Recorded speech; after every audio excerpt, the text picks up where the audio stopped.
ઓડિશાના જગન્નાથપુરી સહિત સમગ્ર દેશ અને દુનિયામાં અનેક સ્થળોએ ભગવાન જગન્નાથની રથયાત્રા નીકળે છે।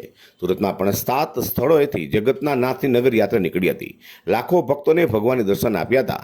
પરંપરા મુજબ દરેક મંદિરોમાં એક વખત મૂર્તિની પ્રાણ પ્રતિષ્ઠા થયા બાદ મૂર્તિનું સ્તર બદલતું નથી।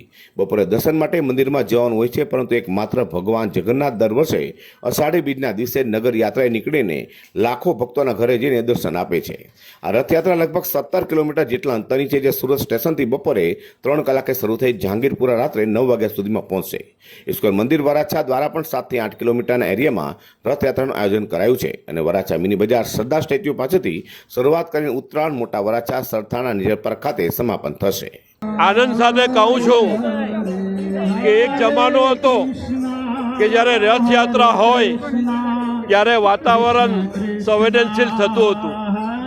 રથયાત્રામાં તોફાનો થતા હતા, પરંતુ ગુજરાતમાં જ્યારથી ભારતીય જનતા પાર્ટીનું શાસન આવ્યું ત્યારથી આ રથયાત્રા એક તંદુરસ્ત વાતાવરણમાં નિર્વિઘ્ને પસાર થઈ રહી છે।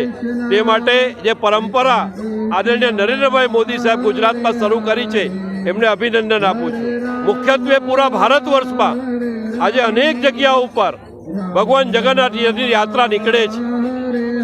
પૂરી મુકામે ઓરિસ્સામાં, ગુજરાતમાં અમદાવાદમાં અને સુરતમાં પણ આ ભવ્ય એક રથયાત્રાનું આયોજન થયું છે।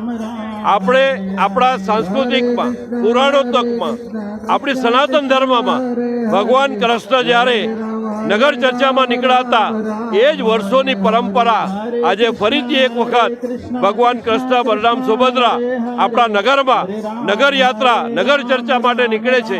મુખ્ય હેતુ આપણા તમામ નાગરિકોને એમના આશીર્વાદ મળે, લોકોની સમૃદ્ધિ વધે, લોકો તંદુરસ્તી વધે, એવી પ્રાર્થના ભગવાનને અર્પણ। ધન્યવાદ। ભારત માતા કી જય।